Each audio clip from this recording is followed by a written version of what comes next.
Welcome back to the Youth Alert program. In this unit, we're going to talk about kindness and happiness. As I said, we display this program, Youth Alert program, with equality and kindness. When we treat kids as their equal, their self-esteem improves. And when we treat them with kindness, they feel respected. That's what we learned by doing this program. So equality and kindness is how we treat people in this program and outside this program. Now, attitude, I'm sure you've all heard the word attitude before. Attitude is not only what you do, but how you do it. There's some things you just can't do well, that you can't do nice, but most you can. And what kindness is not being nice, but kindness is being very, very nice. We understand that some people sometimes disrespect you.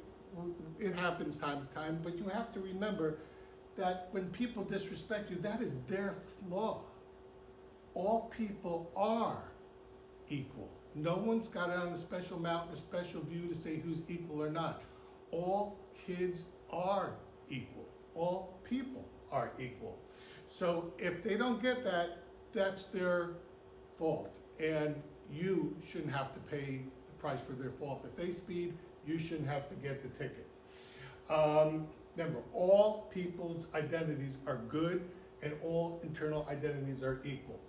But I'm not gonna lie, when people disrespect you, it hurts. It hurts, but you have to remember the only thing that counts is what people know you think. What they know, the people who know you the best, what they think in your close unit, that's what matters. If they mind, they don't matter to you. And if they matter to you, they won't mind. You have to learn how to rise above. I mean, people are going to be calling out your low 5 principles, but you have to stay steady on your good principles. You just have to be patient. Some people are what we call equi-challenged. They just don't get this whole people are equal thing. But we have to rise above. You have to remember that God, or nature, greater forces made us, made our individual identity, and made our free choice. And these forces made humans superior. That was enough. He didn't make individual humans superior. So, kindness rocks. Regardless of the other person's position, you want to be kind to them. All our chips are on kindness. If you haven't learned to be kind to somebody in this world, you haven't learned anything yet. If we run into kids who are confused, we say, just practice kindness. If you practice kindness, everything will fall into place pretty quick. Because we discovered what makes people happy.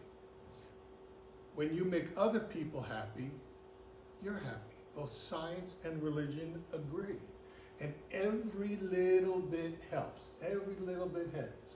And everyone speaks the international language of kindness.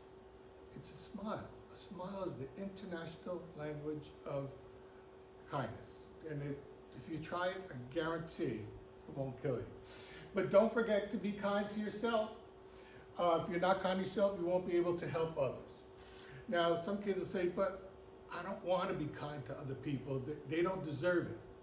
And you're right, some people don't deserve it. But again, you're doing it to make you happy, not to make them happy. Other kids say, well, it's a sign of weakness when you show kindness.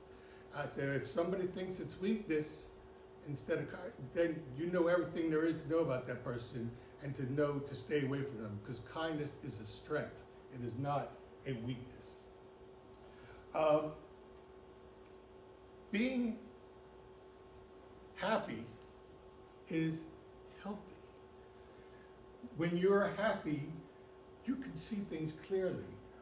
When you're stressed, it's very hard to see things as they're. It's being happy is healthy for your body. There's some terrible things that happen to our body when we are stressed. A lot of things break down. A lot of chemicals are released. So, being happy feels good, and not being happy doesn't feel good. So we want kids to feel happy. And we think they feel happy when they practice kindness.